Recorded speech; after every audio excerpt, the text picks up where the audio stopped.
Shivanasamudra waterfall. ಎಲ್ರು ಹೇಗಿದ್ದೀರಾ? నమస్కార కర్ణాటక.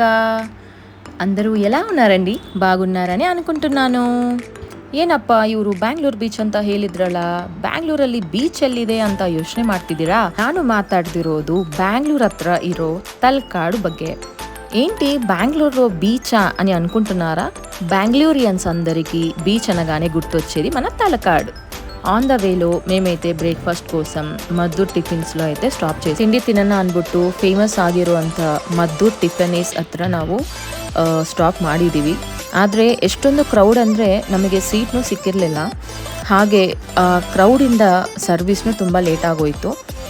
ನಾವು ಆರ್ಡರ್ ಮಾಡ್ಕೊಂಡ್ವಿ ಮಿನಿ ಕಾಂಬೋ ಮತ್ತು ಮಸಾಲೆ ದೋಸೆ, ಮದ್ದೂರು ವಡೆ, ಹಾಗೆ ಒಂದು plate idli and vada.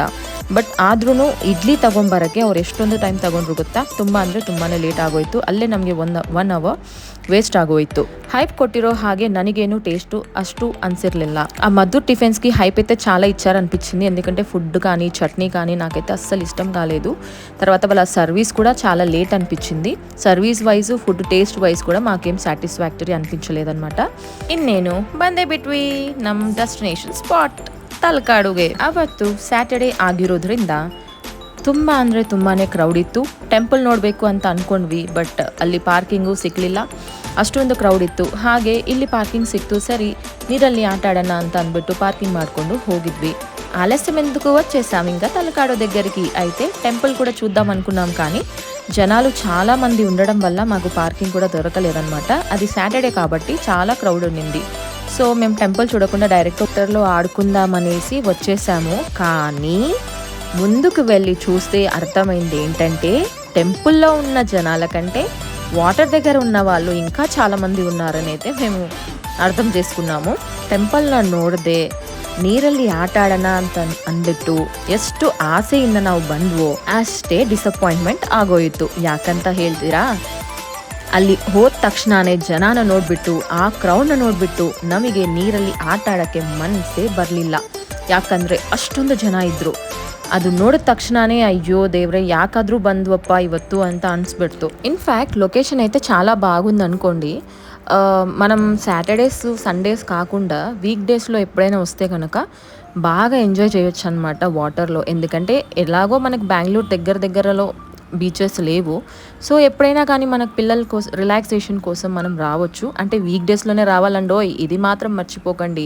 Week ఎండ్స్లో ఎక్కడికి వెళ్ళినా కూడా మన ಬ್ಯಾಂಗ್ಳೂರಿಯನ್ಸ್ ಪರಿಸ್ಥಿತಿ అయితే ಇದೇ ಅన్నమాట. అందులో ಎಲಾಂಟಿ ಮಾರ್ಪು ఉండదు. ನೀವೇನಾದರೂ ಈ ಸ್ಪಾಟಲ್ಲಿ ಎಂಜಾಯ್ ಮಾಡಬೇಕು ಫುಲ್ಲೆಸ್ಟ್ ಆಗಿ ಅಂತ ಅಂದ್ಕೊಂಡ್ರೆ ಖಂಡಿತವಾಗ್ಲೂ ನೀವು ವೀಕ್ ಡೇಸಲ್ಲೇ ವಿಸಿಟ್ ಮಾಡಬೇಕು. ವೀಕೆಂಡ್ಸಲ್ಲಿ ಬಂದರೆ ಮಾತ್ರ ಇದೇ ಪರಿಸ್ಥಿತಿ ಯಾವಾಗಲೂ ಇರುತ್ತೆ. ವೀಕೆಂಡ್ಸ್ನ ಬಿಟ್ಟು ವೀಕ್ ಡೇಸಲ್ಲಿ ವಿಸಿಟ್ ಮಾಡೋಕ್ಕೆ ಟ್ರೈ ಮಾಡಿ. ನೀರಲ್ಲಂತೂ ಆಟ ಆಡಲಿಲ್ಲ, ಆದರೆ ಹಳೆ ವಿಡಿಯೋ ಇತ್ತು, ನಾವು ಫೆಬ್ರವರಿಯಲ್ಲಿ ಹೋಗಿದ್ವಿ.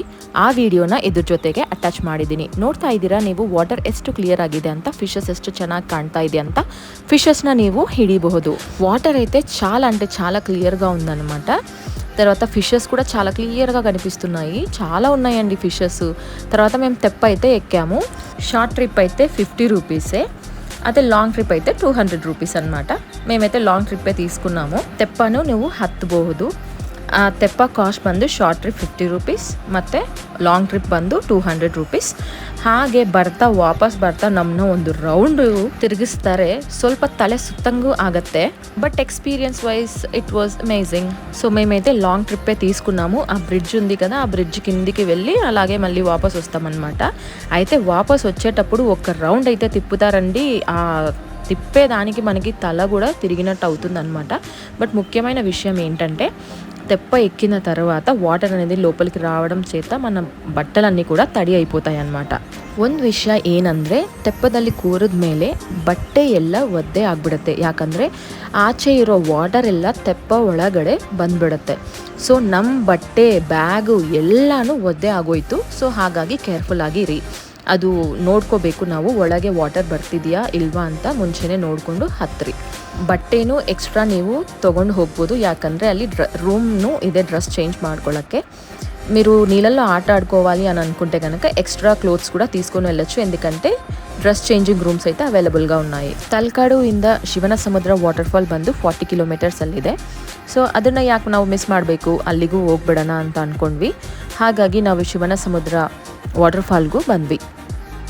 తలకాడు నుంచి శివనసముద్ర అనే వాటర్ ఫాల్ కేవలం 40 కిలోమీటర్స్లో ఉందన్నమాట. సో ఇంకా తలకాడు దగ్గరకు వచ్చిన తర్వాత ఇంకొక 40 కిలోమీటర్స్ ఎందుకు మనం వెళ్ళకూడదు, శివనసముద్ర వాటర్ ఫాల్ కూడా కవర్ చేద్దాము అనేసి వెళ్ళాము. యాక్చువల్లీ మేము ఇంతకుముందు కూడా వెళ్ళాం, వాటర్ ఉన్నప్పుడు చాలా, అంటే రైనీ సీజన్లో వెళ్ళామన్నమాట. బట్ ఇప్పుడైతే చాలా ఖాళీగా ఉంది, ఎందుకంటే సమ్మర్ మీకు తెలిసింది కాబట్టి. అయితే వాటర్ ఉంది కానీ రైనీ ಸೀಸನ್లో ఉన్నంత లేదన్నమాట. ಶಿವನಸಮುದ್ರ ವಾಟರ್ ಫಾಲಲ್ಲಿ ನೀರಿತ್ತು, ಆದರೆ ರೈನಿ ಸೀಸನಲ್ಲಿ ಹೇಗಿರುತ್ತೋ ಹಾಗೆ ಇಲ್ಲ. ಬಟ್ ನೋಡೋಕ್ಕಂತೂ ನಮಗೆ ವಾಟರ್ ಫಾಲ್ ಕಾಣ್ತಾ ಇದೆ, ಹಾಗೆ ವಾಟರ್ ಕೂಡ ಸ್ವಲ್ಪ ಬರ್ತಾ ಇತ್ತು. ಪಾರ್ಕಿಂಗ್ ಸ್ಪೇಸ್ನು ತುಂಬ ಪ್ಲೆಂಟಿ ಆಗಿದೆ, ನೀವು ಆರಾಮಾಗಿ ಕಾರ್ನ ಪಾರ್ಕ್ ಮಾಡಿಕೊಂಡು ನೆಮ್ಮದಿಯಾಗಿ ನಡ್ಕೊಂಡು ಹೋಗ್ಬೋದು. ಹಾಗೆ ಒಂದು ವಿಷಯ ಏನಂದರೆ ಮಂಕೀಸ್ ಜಾಸ್ತಿ ಇದೆ. ಸೊ ಹಾಗಾಗಿ ನೀವೇನಾದರೂ తిండి ఏనాದರೂ తಗೊಂಡು ಹೋದರೆ ఆచనే తినుకొని ಹೋಗಿ. పార్కింగ్ స్పేస్ అయితే చాలా అవైలబుల్గా ఉందన్నమాట. కార్ని పార్క్ చేసుకొని నెమ్మదిగా మనం శివనసముద్ర వాటర్ ఫాల్ చూడడానికైతే వెళ్ళిపోవచ్చు. అయితే ఒక విషయం మనం గుర్తుపెట్టుకోవాల్సింది ఏంటంటే, మంకీస్ అయితే చాలా ఉన్నాయన్నమాట. మీరు ఏమైనా తినడానికి తీసుకొని వెళ్ళినా కానీ చేతిలో పట్టుకోకుండా బ్యాగ్లో పెట్టుకొని వెళ్ళండి. ఒకవేళ మీరు బయటికి తీసి తిన్నారనుకోండి, లాగేసుకుంటాయి మంకీస్ అయితే. బ్యాగ్ ఉన్నా కూడా బ్యాగ్ కూడా లాగేసుకుంటున్నాయి అన్నమాట, మీదికి వచ్చేస్తున్నాయి చేతిలో ఫుడ్ ఏమైనా కనిపిస్తేనే. సో ఇవి స్టెప్స్ అన్నమాట, మనం ఇలా కిందికి నడుచుకుంటూ వెళ్ళొచ్చు. తర్వాత వెనక కనిపిస్తుంది కదా, అదే వాటర్ ఫాల్. ఇప్పుడైతే ప్రజెంట్ అంతే ఉన్నాయన్నమాట వాటర్. బట్ ఓకే, మనం పిక్చర్స్ తీసుకోవడానికి తర్వాత ఒక ವೀಕೆಂಡ್ ಸ್ಪಾಟ್ లాగా మనమైతే వెళ్ళొచ్చు. ಹಿಂದೆ ಕಾಣಿಸ್ತಿರೋ ಹಾಗೆ ವಾಟರ್ ಇರೋದು ಅಷ್ಟೇ ಈಗ, ಯಾಕಂದರೆ ಇದು ಸಮ್ಮರ್ ಅಲ್ವಾ. ಸೊ ಹಾಗಾಗಿ ವಾಟರ್ ಸ್ವಲ್ಪನೇ ಇತ್ತು, ಬಟ್ ನೋಡೋಕ್ಕಂತೂ ಚೆನ್ನಾಗಿತ್ತು. ಹಾಗೆ ನಾವೇನು ಪಿಕ್ಚರ್ಸ್ ಕ್ಯಾಪ್ಚರ್ ಮಾಡ್ಕೊಳ್ಳೋಕ್ಕೂ ಚೆನ್ನಾಗಿತ್ತು. ಒಂದು ವೀಕೆಂಡ್ ಡೆಸ್ಟಿನೇಷನ್ ಥರ ನಾವು ಹೋಗ್ಬೋದು, ಪಿಕ್ಚರ್ಸ್ ತಗೊಂಡು ಸ್ವಲ್ಪ ಮೀನು ತಿನ್ಕೊಂಡು ಎಂಜಾಯ್ ಮಾಡಿಕೊಂಡು ಬರಬಹುದು. ಊಟ ಮಾಡೋಣ ಅಂತ ಅಂದ್ಬಿಟ್ಟು KSTDC ಅಂದರೆ ನಮ್ಮ ಕರ್ನಾಟಕ ಗವರ್ನಮೆಂಟ್ ರನ್ ಮಾಡ್ತಿರೋ ರೆಸಾರ್ಟ್ಗೆ ನಾವು ಹೋಗಿದ್ವಿ. ಅಲ್ಲಿ ಊಟ ಮಾಡ್ಕೊಂಡ್ವಿ, ಎಗ್ ಫ್ರೈಡ್ ರೈಸ್ ಮತ್ತು ಪನ್ನೀರ್ ಮಂಚೂರಿ. ಬಟ್ ನನಗೇನು ಟೇಸ್ಟ್ ಅಷ್ಟೊಂದು ಇಷ್ಟ ಆಗಿರಲಿಲ್ಲ.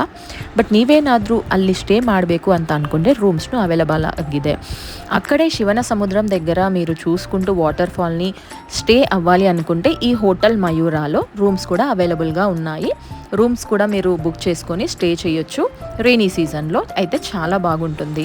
ఎనీవే సమ్మర్ హాలిడేస్ కాబట్టి పిల్లల్ని తీసుకొని ఒక వీకెండ్ డెస్టినేషన్ స్పాట్గా మనం తలకాడు మరియు ಶಿವನಸಮುದ್ರ ವಾಟರ್ ಫಾಲ್ಸ್ನ అయితే ವಿಸಿಟ್ చేయొచ్చు. ಈ ಸಮ್ಮರ್ ಹಾಲಿಡೇಸ್ ಅಲ್ಲಿ ಮಕ್ಕಳನ್ನ ಕರ್ಕೊಂಡು ಈ ವೀಕೆಂಡ್ ಸ್ಪಾಟ್ ಅಲ್ಲಿ ಎಂಜಾಯ್ ಮಾಡಬಹುದು. If you like this videos, please like, share and subscribe. Thank you for for watching. Bye bye.